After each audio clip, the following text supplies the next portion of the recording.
Hi, my name is Randy Shear, and I'm a technical curriculum developer here at Jitterbit, and I'm glad you could join me as we walk through the setup process for the SAP ECC Coupa Invoice and Payment Process Template. First, I want to explain what a process template is. The Cloud Studio process templates are groups of pre-built integration use cases that accelerate the execution of a specific business process using numerous objects across multiple applications or systems. Process templates are designed to reduce the time to deployment by 50 to 80%. It can be self-implemented, delivered by Jitterbit Professional Services, or delivered by an implementation partner. For access to a template, contact your Customer Success Manager. The SAP ECC Coupa Invoice and Payment Process Template is a packaged solution of pre-built integrations that connects data and processes between these applications right out of the box. Automate invoicing and streamline payments by synchronizing supplier, invoice, and payments between systems. Now, let's begin with the installation of this process template. To install the process template, I'll need to log into the Jitterbit Harmony portal and open Marketplace. Marketplace is a Jitterbit resource for searching and retrieving recipes and process templates to help you quickly create new projects. I will use the filters on the side to help me remove unwanted templates. Once I find the appropriate template, I will first click on Documents to download the documentation guide for this process template.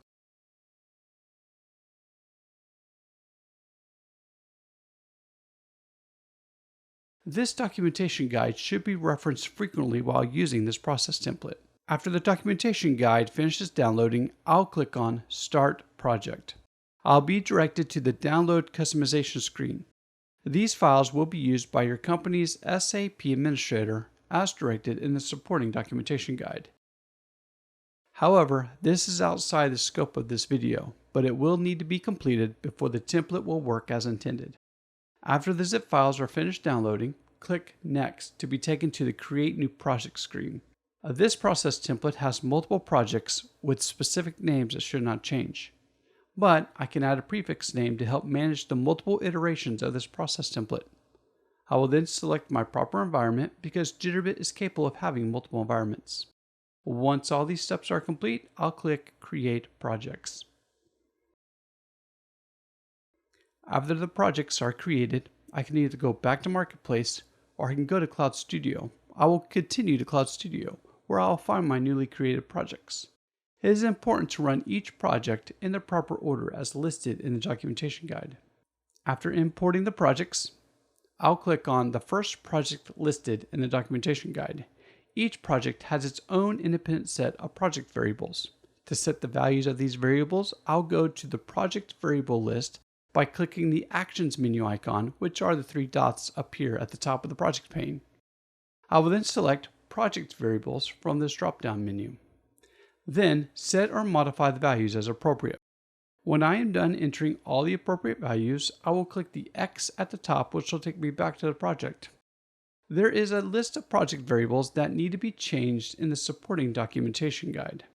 I will apply the appropriate variable settings to my connector, and I'll be ready to test each endpoint connector.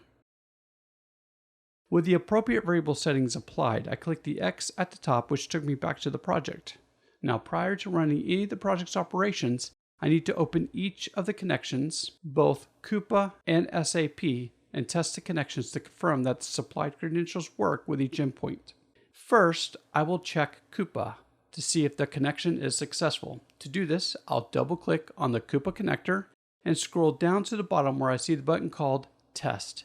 When that button is clicked, it will take all the variable settings I used in the last step to see if there is a successful connection to my specific Coupa connector. If it was successful, I should see a green message saying Connection Success. If it was not successful, I'll get an error message. I see that my connector was set up correctly, and I will click the X at the top and do the same thing for my SAP connector. Now it's time to start triggering the proper workflows in the proper order.